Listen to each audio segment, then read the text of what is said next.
হরে কৃষ্ণ। রাধে রাধে। নমস্কার সুধীভক্তবৃন্দ।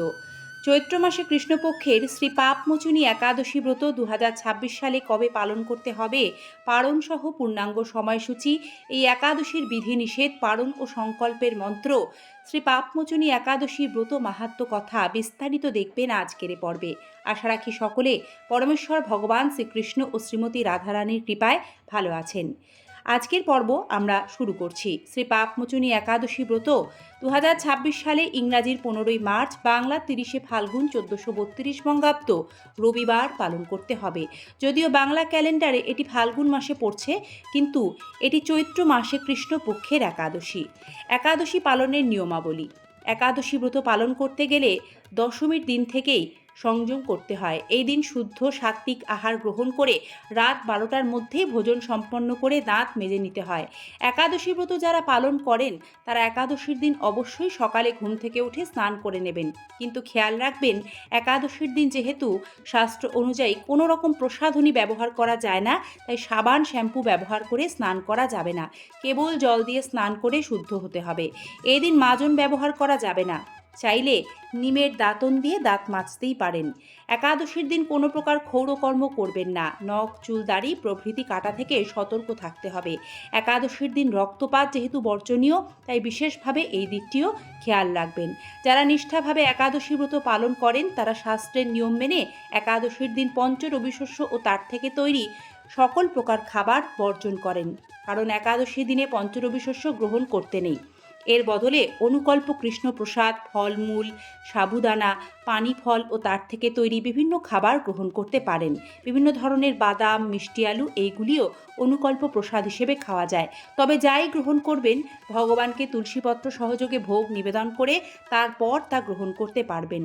একাদশীর দিন আত্মসংযম নিয়ন্ত্রণ করতে হবে। ক্রোধ, দুরাচারী, মিথ্যাচার, সহবাস এগুলি সম্পূর্ণরূপে নিষিদ্ধ। তা না হলে ব্রত বিফলে চলে যায়। আর লবণের ক্ষেত্রে দৈনন্দিন ব্যবহারের লবণ বাদ দিয়ে সৈন্ধব লবণ ব্যবহার করবেন।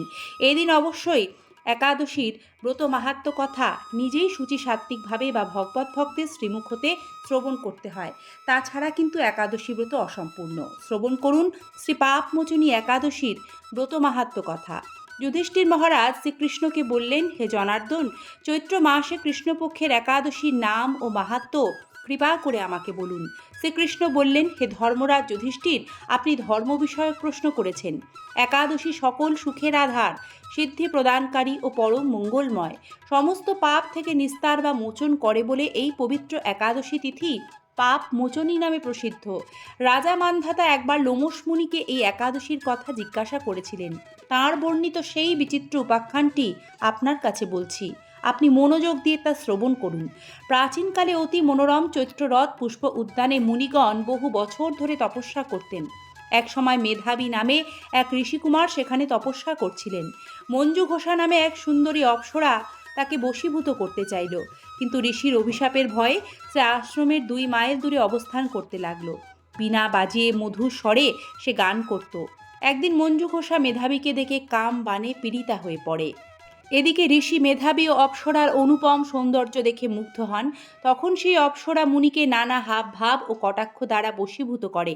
ক্রমে কাম পরবশ মুনি সাধন ভজন বিসর্জন দিয়ে তার আরাধ্য দেবকে বিস্মৃত হন। এইভাবে অপ্সরার সাথে কাম ক্রীড়ায় মুনির বহু বছর অতিক্রান্ত হলো। মুনিকে আচারভ্রষ্ট দেখে সে অপ্সরা দেবলোকে ফিরে যেতে মনস্থ করল। একদিন মঞ্জু ঘোষা মেধাবী মুনিকে বলতে লাগলো, হে প্রভু, এখন আমাকে নিজ গৃহে ফিরে যাবার অনুমতি প্রদান করুন।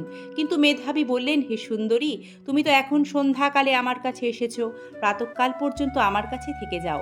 মুনির কথা শুনে অভিশাপ ভয়ে সেই অপ্সরা আরও কয়েক বছর মুনির সাথে বাস করল।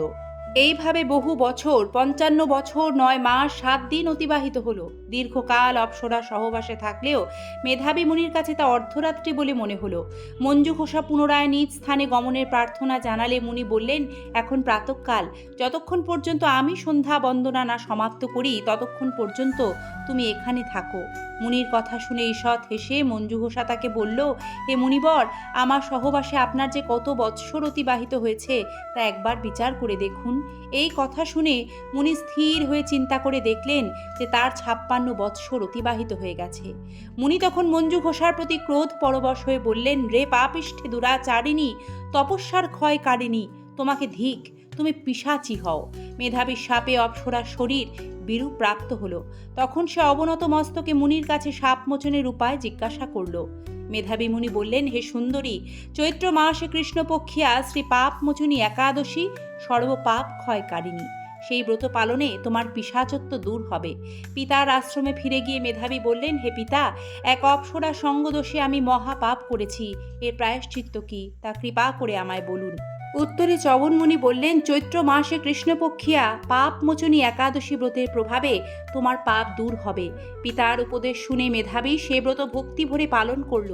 তার সমস্ত পাপ দূর হলো। পুনরায় তিনি তপস্যার ফল লাভ করলেন। মঞ্জু ঘোষাও ওই ব্রত পালনের ফলে পিশাচত্ব থেকে মুক্ত হয়ে দিব্য দেহে স্বর্গে গমন করল। হে মহারাজ, যারা এই পাপমোচনী একাদশী পালন করেন তাদের পূর্বকৃত সমস্ত পাপই ক্ষয় হয়। এ ব্রত কথা পাঠ ও শ্রবণে সহস্র গোদানের ফল লাভ হয়।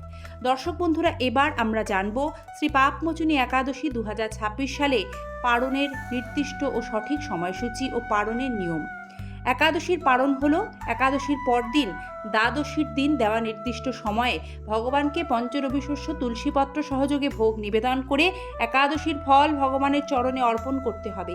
একাদশীর পালন মন্ত্র যা হলো ওং অজ্ঞানতিমিরান্ধস্য ব্রতে নানেন কেশব প্রসীদ সুমুখ নাথ জ্ঞান দৃষ্টি প্রদভব। এ মন্ত্র পাঠ করে সেই ভোগ কৃষ্ণ প্রসাদ হিসেবে গ্রহণ করে একাদশী ব্রত পূর্ণরূপে সমাপন করা শাস্ত্রের বিধান। শ্রী পাপমোচনী একাদশীর পালন করতে হবে ইংরাজি 16ই মার্চ 2026 সোমবার সকাল ভারতের ক্ষেত্রে ভোর 5:44 থেকে সকাল 9:43 মধ্যে, বাংলাদেশের ক্ষেত্রে সকাল 6:13 থেকে সকাল 10:01 মধ্যে।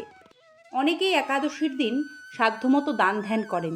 এ বিষয়ে একটু খেয়াল রাখবেন, একাদশীর দিন নিজে অন্ন ভোজন করা যেমন অপরাধ, অপর কাউকে অন্ন দেওয়াও সমান অপরাধ হিসেবে ধরা হয়। তাই একাদশীর দিন দান করতে চাইলে ফল মূল, সাধ্যমতো অর্থ, বস্ত্র এইগুলি দান করতেই পারেন।